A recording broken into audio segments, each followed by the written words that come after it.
Ça, c'était moi avant. Là, c'est une machine, un bulldozer. C'est ça. J'étais vraiment une machine, un bulldozer, voire même un dragon. Quelqu'un qui n'a pas d'état d'âme, ça passe ou ça casse. Et du coup, mon management, il était hyper vertical, super cloisonné et basé uniquement sur l'autorité. J'étais vraiment dans l'excès de contrôle. Quand on était en comité de direction avec mes N-1, je dictais la stratégie et j'attendais finalement qu'ils exécutent sans débat, sans discussion, sans échange.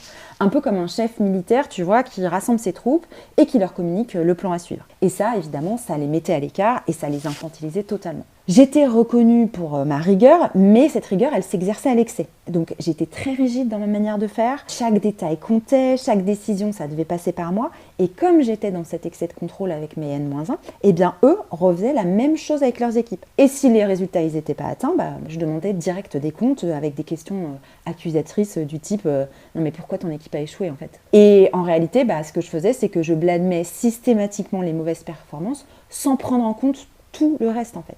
Et puis j'étais aussi hyper froide, hyper distante. Quand les équipes elles rencontraient un problème, elles étaient tellement stressées à l'idée de m'en parler qu'elles préféraient rien dire et faire preuve de bonne figure.